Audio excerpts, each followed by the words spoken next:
I'm here to talk about success. The first rule of success is to have a vision. You see, if you don't have a vision of where you go, and if you don't have a goal where you go, you drift around and you never end up anywhere. I mean, as you know, I was born in 1947 in Austria after the Second World War. So I was very fortunate that I stumbled onto my vision. And I didn't really like Austria when I grew up. I couldn't wait to get out of there. I couldn't see myself becoming a farmer or a worker in a factory or anything like that. Even though my parents wanted me to stay there and have a normal life. But that was their vision, not mine. My vision was totally different. I felt that I was born for something special, for something unique, for something big.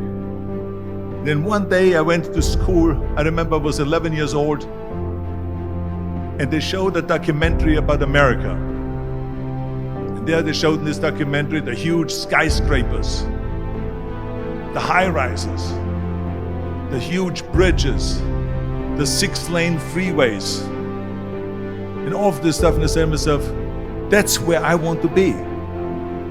I don't want to be around here with these little farmhouses and these little buildings. I want to be in America. One day after school, I walked by a store in Graz. So I went inside and I looked around, and then I saw a magazine. I saw a bodybuilding magazine that had Reg Park on the cover. Reg Park was then a 3-time Mr. Universe.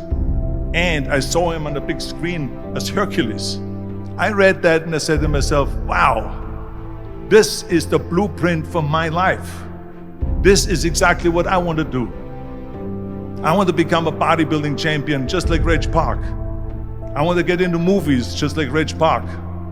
And I want to make millions of dollars and be rich and famous just like Reg Park. Do you know how great it felt that I knew where I was going? Imagine the majority of people don't know where they're going. I knew where I was going, that I'm going to become this bodybuilding champion just like him. So it was just a question of how do you do it? I was so relieved, because when you have a goal, when you have a vision, everything becomes easy. So people always ask me, when they saw me in the gym in the pumping iron days, they say, why is it that you're working out so hard? 5 hours a day, 6 hours a day, and you have always a smile on your face. And I told people all the time, I said, because to me, I'm shooting for a goal. In front of me is the Mr. Universe title. So every rep that I do gets me closer to accomplishing that goal, to make this goal, this vision turn into reality. Every single set that I do, every repetition, every weight that I lift will get me a step closer to turn this goal into reality. So I couldn't wait to do another 500-pound squat. I couldn't wait to do another 500-pound bench press. I couldn't wait to do another 2,000 reps of sit-ups. I couldn't wait for the next exercise. At the age of 20, I went to London and I won the Mr. Universe contest as the youngest Mr. Universe ever. And it was because I had a goal. So let me tell you something, visualizing your goal and going after it makes it fun. You got to have a purpose no matter what you do in life. You got to have a purpose. 74% hate their job in America. Now, this is not much different when you come to Europe.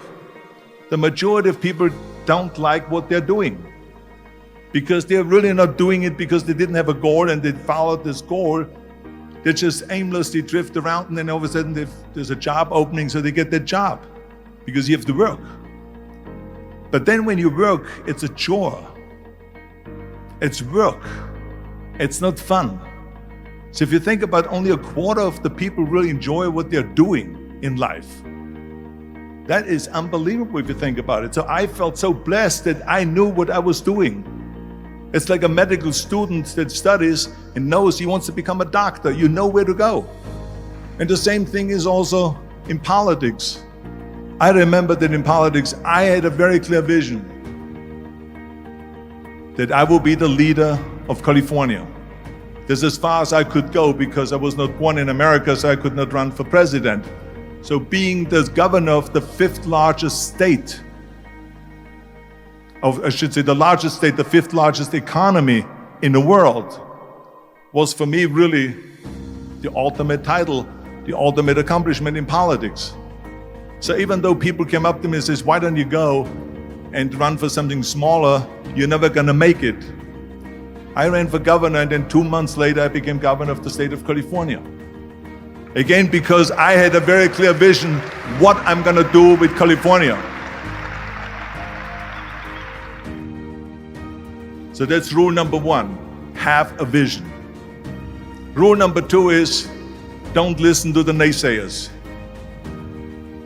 Don't listen to the naysayers.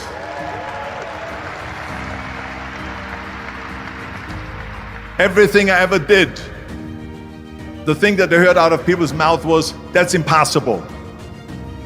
That can't be done. Or no. That is exactly what I heard, and of course I proved to the people that it can't be done.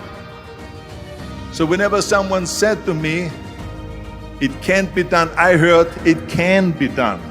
When they said no, I heard yes. And when they said it's impossible, I heard it is possible. I'm a strong believer of what Nelson Mandela said, that everything is always impossible until someone does it. Well, I'm gonna be the one, I said to myself, I'm gonna do it and I'm gonna show it to them. Maybe it has never been done before. That's perfectly fine with me. But I'm gonna do it. And I did not listen to the naysayers. It's all about the hard work that you put in. I said to myself, in bodybuilding, I worked out 5-6 hours a day. I'm gonna do the same thing now for acting. And of course, I went to college to study English. I studied the accent removal, acting classes, and all of this stuff, all day long. I worked and I worked and I worked. And within a short period of time, I made one movie called Hercules in New York, which of course went right into the toilet. But it didn't discourage me. I still had the same vision. And then all of a sudden I did Streets of San Francisco. I did Stay Hungry and Pumping Iron and The Villain. And then all of a sudden I was asked by Dino De Laurentiis and by Universal Studio to star in Conan the Barbarian. And after I did Conan the Barbarian, the director at the press conference said to the press, the director was John Milius. He said to the press, if we wouldn't have had Arnold, we would have had to build one. So think about that. The very body that they said can never be sold because the time is wrong. A few years later, I'm doing Conan the Barbarian, and it was the #1 hit at the box office when it came out in the summer of '82. Think about that. And the director says, if we wouldn't have had his body, we would have had to build one. So all of a sudden, my body became an asset, not a liability. And the same thing was with Terminator. After we were finished filming Terminator, Jim Cameron said to the press, if Arnold wouldn't have had that accent and talked like a machine, I think the movie wouldn't have worked. So think about that. The body and the accent that they attacked was an asset. But I didn't listen to those losers. I didn't listen to them at all.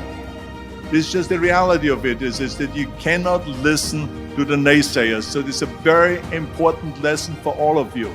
So when someone says, no, this is a stupid idea, you in your mind, you don't have to say it, but in your mind just say to yourself, you asshole. What do you know?